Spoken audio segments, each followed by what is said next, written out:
Assalamualaikum warahmatullahi wabarakatuh.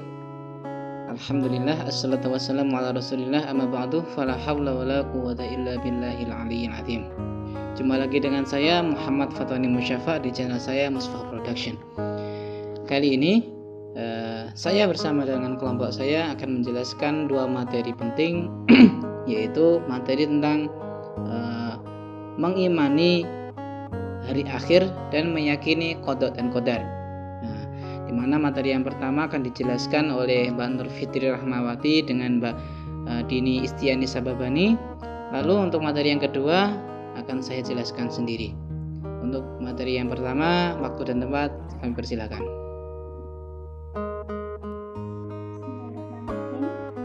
Perkenalkan, nama saya Nur Fitri Rahmawati. Di sini saya akan menjelaskan mengenai pengertian iman kepada hari akhir. Nah, sebelum kita mengetahui tentang pengertian hari akhir, sebaiknya kita ketahui terlebih dahulu mengenai pengertian iman. Apa sih iman itu?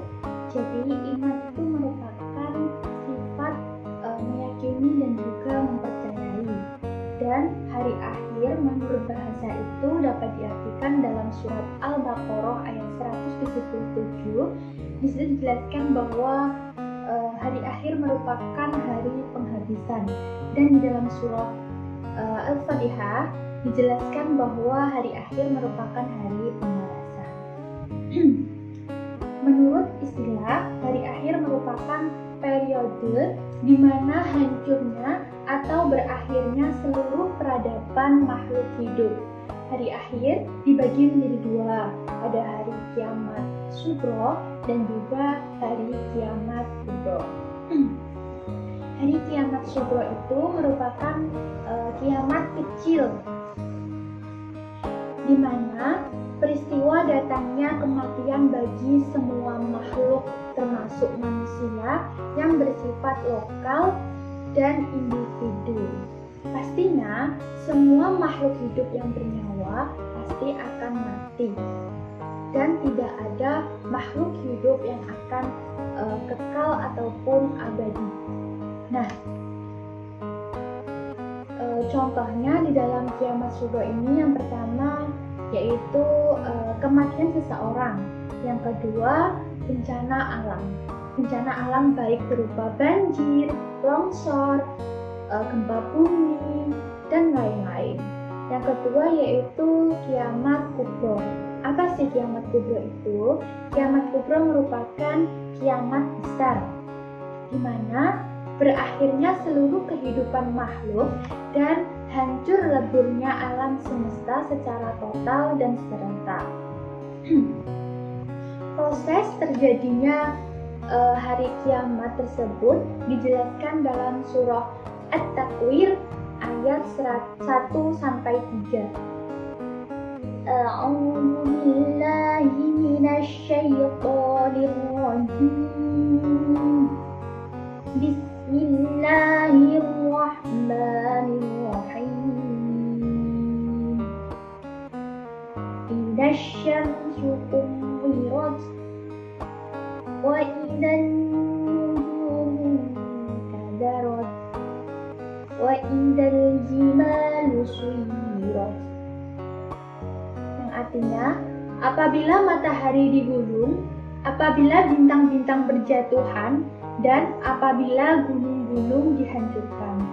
Dalam surah Al-Azzalah ayat 1-5 juga dijelaskan peristiwa mengenai terjadinya hari kiamat. Dapat disimpulkan bahwa dimulai dengan datangnya gempa yang sangat dahsyat, dan juga dalam surah Al-Qari'ah ayat 1-5 dijelaskan keadaan manusia bagikan aneh-aneh yang berterbangan dan gunung-gunung bagai bulu yang dihambur-hamburkan. Kemudian terdapat dalil nakli tentang hari kiamat dalam surah Al-Hajr ayat 7.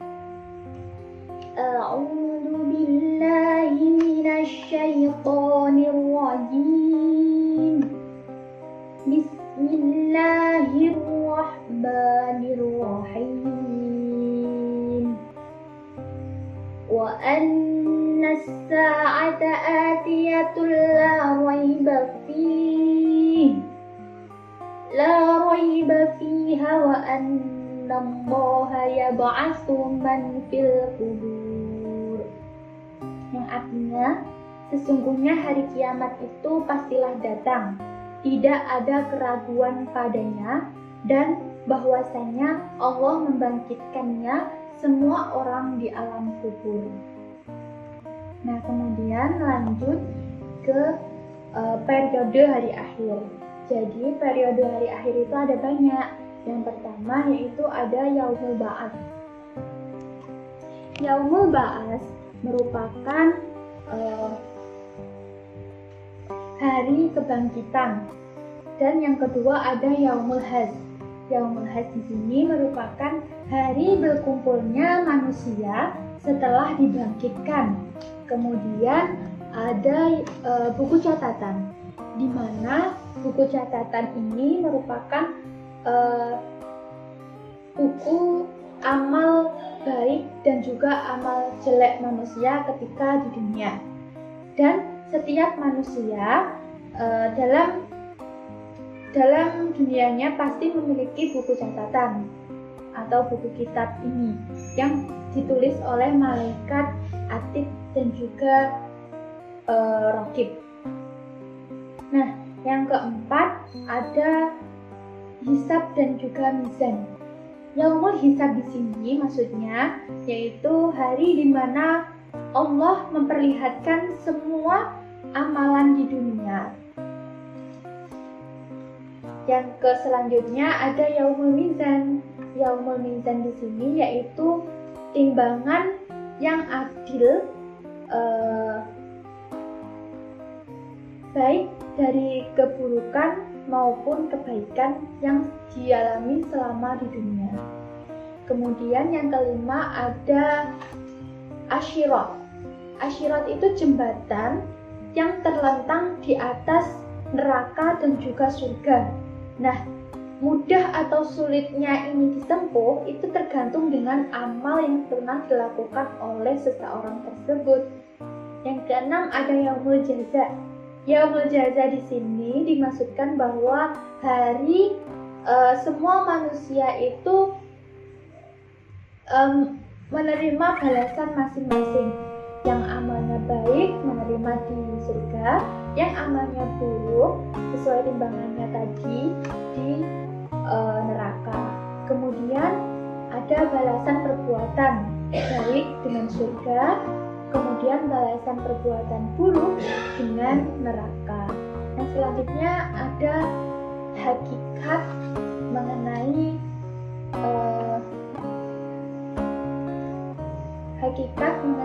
iman kepada hari akhir yang akan dilanjutkan oleh teman saya. Terima kasih. Assalamualaikum warahmatullahi wabarakatuh. Di sini saya menjelaskan tentang hakikat iman kepada hari akhir. Datangnya hari akhir ditandai dengan tiupan sangkakala oleh malaikat Israfil. Kemudian pada hari itu bumi bergoyang-goyang dan mengeluarkan semua isinya. Gunung-gunung kemudian pecah berterbangan dan menjadi pasir. Kemudian matahari digulung, bintang-bintang berjatuhan dan laut mengeluap. Pada hari itu manusia menjadi bingung. Wanita yang sedang hamil mendadak melahirkan. Wanita yang sedang menyusui lupa anaknya. Mereka bingung seperti orang mabuk. Di sini dijelaskan tentang hakikat iman kepada hari akhir dalam surah Al-Baqarah ayat 4 yang artinya, dan mereka beriman kepada kitab Al-Quran yang telah diturunkan kepadamu dan kitab-kitab yang telah diturunkan sebelummu, serta mereka yakin akan adanya kehidupan akhirat.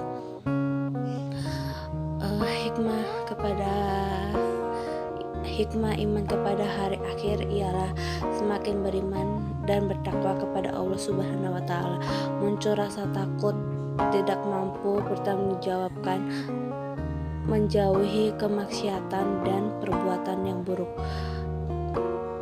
mempersiapkan. Sekian presentasi dari saya.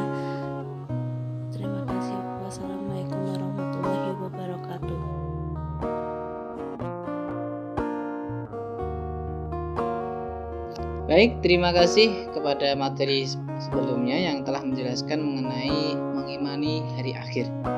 Lalu setelahnya, untuk materi yang setelahnya yaitu meyakini qada dan qadar akan saya jelaskan. Langsung saja kita buka materinya ya. Di sini akan saya tampilkan slide-nya. Jadi teman-teman bisa membaca, bisa melihat apa yang akan saya tampilkan. Ini saya buka.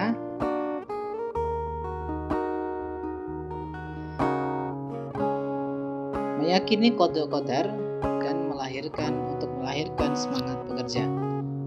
Jadi kita akan membahas qada dan qadar. Apa sih itu qada dan qadar? Lalu apa sih dasar dalilnya? Lalu bagaimana hikmahnya ya? Kita langsung saja masuk ke bab yang pertama. Kita tampilkan dulu peta konsepnya yang akan kita pelajari. Berikut adalah peta konsepnya. Di sini bisa dilihat bahwa kita akan mempelajari tentang hakikat qada dan qadar, makna iman qada dan qadar, hikmah iman qada dan qadar, lalu akan melahirkan semangat bekerja. Nanti teman-teman semua akan belajar itu semua. Oke, kita langsung saja, tidak lama-lama. Di sini saya klik materi 1. Apa sih itu dan qada dan qadar? Jadi teman-teman harus tahu dulu makna qada dan qadar sendiri. Para ulama itu berbeda pandangan.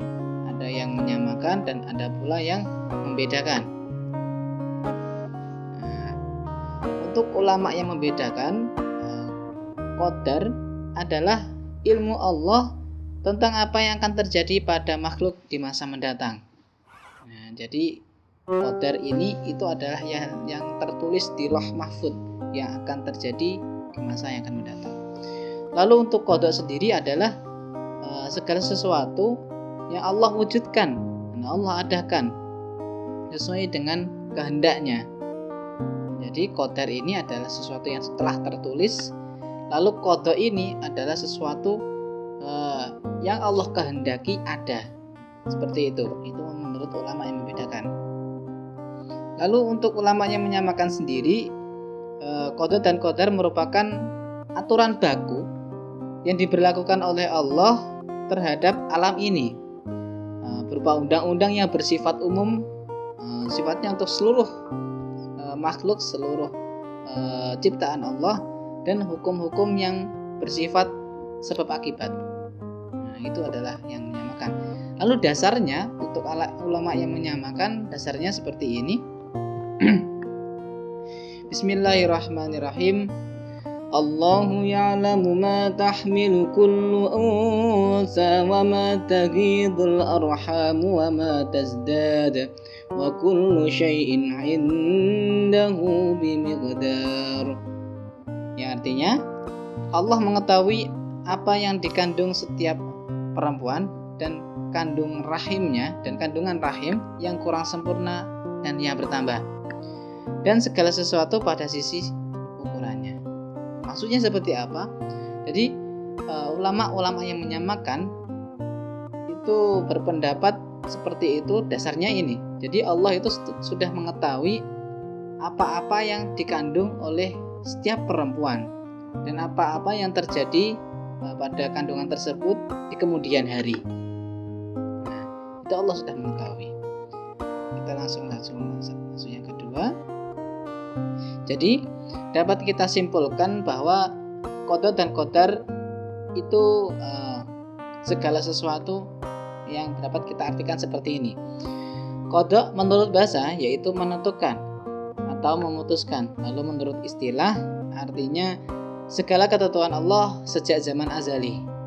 Lalu untuk qadar sendiri menurut bahasa adalah memberi kadar, aturan atau ketentuan.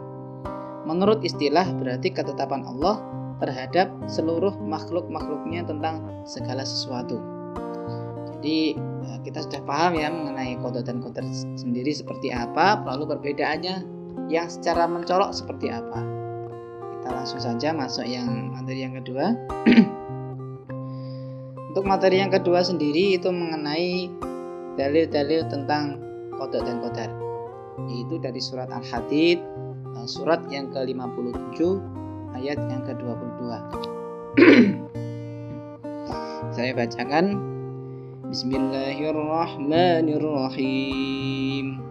Ma asaba min musibatin fil ardi wala fi anfusikum illa fi kitabim min qabli an nabra'aha inna dzalika 'ala Allahi yasir. Ya, artinya tiada sesuatu bencana pun yang menimpa di bumi dan tidak ada pula pada dirimu sendiri melainkan telah tertulis dalam kitab Lauhul Mahfuz sebelum kami menciptakannya. Sesungguhnya yang demikian itu adalah yang mudah bagi Allah. Lalu dasar dalil yang kedua tentang mengimani qada dan qadar ada di surat At-Taghabun, surat yang ke-64 ayat 11. Bismillahirrahmanirrahim. Ma asaba min musibatin illa biiznillah wa man yu'min billahi yahdi qalbah wallahu bikulli syai'in alim. Tiada sesuatu musibah pun yang menimpa seseorang kecuali dengan izin Allah, dan barang siapa yang beriman kepada Allah niscaya dia akan memberi petunjuk kepada hatinya dan Allah Maha mengetahui segala sesuatu. Itu dasar dalil yang kedua. Untuk dasar dalil yang ketiga itu ada surat Al-Qamar, surat yang ke-54 ayat 49. Bunyinya Bismillahirrahmanirrahim. Inna kulla syai'in khalaqnahu biqadar. Sesungguhnya kami menciptakan segala sesuatu menurut ukurannya. Lalu di sini tadi ada ayat-ayat Al-Qur'an, di sini sudah ayat surat Al-Isra ayat 13. Lalu ada hadis riwayat Imam Muslim. Saya bacakan dulu artinya. Sesungguhnya penciptaan salah seorang dari kalian dikumpulkan dalam perut ibunya selama 40 hari dalam bentuk nutfah atau sperma, kemudian berubah menjadi alaqah atau segumpal darah selama 40 hari, lalu kemudian berubah menjadi mudghah atau sepotong daging selama 40 hari juga. Kemudian malaikat dikirim kepadanya, kemudian malaikat meniupkan ruh padanya, dan malaikat tersebut diperintahkan 4 hal, yaitu menuliskan rezekinya, menuliskan ajalnya, menuliskan amal perbuatannya, dan menuliskan apakah ia celaka atau bahagia. Demi zat yang tiada Tuhan yang berhak disembah kecuali Dia, sesungguhnya salah seorang dari kalian pasti mengerjakan amal perbuatan penghuni surga, hingga ketika jaraknya dengan surga cuma 1 lengan, tiba-tiba ada ketetapan berlaku padanya, kemudian ia mengerjakan amal perbuatan penghuni neraka, dan ia pun masuk neraka. Sesungguhnya salah seorang dari kalian pasti mengerjakan amal perbuatan penghuni neraka, hingga ketika jaraknya dengan neraka cuma 1 lengan, tiba-tiba ketetapan berlaku padanya, kemudian ia mengerjakan amal-amal penghuni surga dan ia masuk surga. Jadi segala sesuatu itu sebenarnya sudah tertulis di Lauhul Mahfuz. Lalu ada juga ketetapan-ketetapan yang ditetapkan oleh Allah di kemudian hari. Nah, seperti itu yang berlaku antara qada dan qadar. Kita harus mempercayainya seperti itu. Jadi kita harus rajin-rajinlah menilai diri. Kita harus menyadari bahwa kita harus lebih baik dari apa yang kita lakukan hari ini. Seperti itu. Lalu ada hadis riwayat Imam Bukhari Muslim, yang artinya sesungguhnya seorang itu diciptakan dalam perut ibunya selama 40 hari dalam bentuk nutfah, seperti tadi ya. Hampir sama, tapi untuk periwayatannya itu diriwayatkan oleh Bukhari dan Muslim. Kita lanjutkan lagi. Di sini langsung kita beralih ke materi yang ketiga. Untuk materi yang ketiga kita akan mengetahui tentang macam-macam takdir. Jadi qada dan qadar ini sering disebut takdir. Ya. Takdir itu ada dua, takdir mu'allaq dan satu lagi ada takdir mubrom. Takdir mu'allaq sendiri, kita kembali lagi, takdir mu'allaq adalah takdir yang erat kaitannya dengan ikhtiar manusia. Misalnya seseorang ingin bercita-cita ingin menjadi insinyur pertanian. Untuk itu, untuk mencapai cita-citanya itu, ia belajar dengan tekun. Akhirnya apa yang ia cita-citakan akan menjadi kenyataan. Ia menjadi insinyur pertanian. Nah, ini adalah berkaitan dengan ikhtiar manusia. Lalu ada takdir mubrom. Takdir mubrom adalah takdir yang terjadi pada diri manusia dan tidak dapat diusahakan atau tidak dapat ditawar-tawar lagi oleh manusia. Misalnya, ada orang yang dilahirkan dengan mata sipit atau dilahirkan dengan kulit hitam, sedangkan bapak ibunya berkulit putih. Lalu ada juga yang lahir dengan keterbatasan. Nah, itu takdir mubrom. Jadi takdir-takdir yang tidak bisa ditawar-tawar lagi. Nanti bagaimana proses kematiannya, kapan terjadinya kematiannya, bahwa itu adalah termasuk takdir mubrom. Lalu kalau kita ingin berusaha sungguh-sungguh ingin menjadi apa, ingin berusaha seperti apa, misal kalau kita berusaha untuk mencari rezeki supaya kebutuhan kita tercukupi, bahwa kita usaha dengan semangat, itulah yang akan Allah ijabahi. Amin. Lalu di sini untuk macam-macam takdir sudah, kita langsung saja menuju ke kewajiban beriman kepada qada dan qadar. Nah, ini diriwayatkan bahwa suatu hari Rasulullah didatangi oleh seorang laki-laki yang berpakaian serba putih dan rambutnya sangat hitam. Laki-laki itu bertanya tentang Islam, iman, dan ihsan. Padanya pertanyaan tentang keimanan, Rasulullah menjawab tentang artinya, hendaklah engkau beriman kepada Allah, malaikat-malaikatnya, kitab-kitabnya, rasul-rasulnya, hari akhir, dan beriman pula kepada qadar atau takdir yang baik ataupun yang buruk. Lelaki itu adalah sebenarnya malaikat Jibril yang sengaja datang untuk memberikan pelajaran agama kepada umat Nabi Muhammad. Lalu jawaban Rasulullah yang dibenarkan oleh malaikat Jibril itu berisi rukun iman. Salah satu dari rukun iman itu adalah iman kepada qada dan qadar. Itu adalah dasarnya. Dengan demikian, mempercayai qada dan qadar merupakan kewajiban yang harus kita yakini dengan sepenuh hati bahwa segala sesuatu yang terjadi pada diri kita, baik yang menyenangkan maupun yang tidak, itu adalah atas kehendak atau takdir Allah. Tetapi, nah ini yang perlu kita garis bawahi, tidak berarti bahwa manusia hanya tinggal diam menunggu nasib tanpa berusaha atau berikhtiar. Manusia tetap berkewajiban untuk berusaha, sebab keberhasilan tidak datang dengan sendirinya. Lalu ada materi yang kelima tentang hikmah beriman kepada qada dan qadar. 1.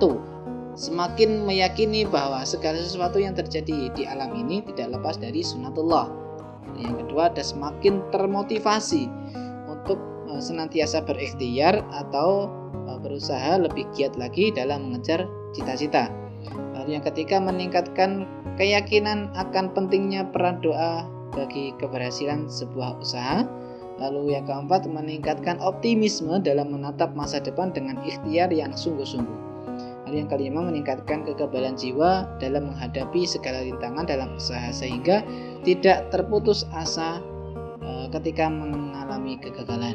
Lalu yang keenam, menyadarkan manusia bahwa dalam kehidupan ini tidak dibatasi oleh peraturan-peraturan Allah yang tujuannya untuk kebaikan manusia itu sendiri. Lalu yang ketujuh, bersikap optimis, ikhtiar dan tawakal sebagai implementasi beriman kepada Allah, beriman kepada qada dan qadar. Nah, jadi seperti itu. Jadi dengan kita beriman kepada Allah, kita beriman kepada qada dan qadar, kita menjadi lebih menyadari bahwa segala sesuatu yang terjadi pada diri kita itu atas kehendak Allah. Lalu kita juga tidak boleh berputus asa apa yang terjadi dengan kita di kehidupan kita. Kita juga harus sering berikhtiar dan jangan lupa berdoa. Semoga Allah mengabulkan atau memberikan ketetapannya kepada kita semua, sehingga apa yang kita hadapi bisa diijabah oleh Allah Subhanahu wa taala. Amin. Nah, mungkin cukup sekian presentasi dari saya, kurang lebihnya saya mohon maaf. Mungkin penjelasan saya terlalu panjang atau terlalu muluk-muluk, saya meminta maaf. Semoga Allah memberikan pemahaman kepada kita semua. Ala diniyah, akhirul kalam dari saya, semangat untuk teman-teman semua yang sekarang ini sedang kuliah daring ya. Jadi kita nikmati saja, ini adalah sebuah proses bagi kita. Kita juga jangan lupa berdoa, semoga pandemi ini cepat berakhir dan kita bisa beraktivitas seperti biasa. Amin. Cukup sekian dari kami. Wassalamualaikum warahmatullahi wabarakatuh.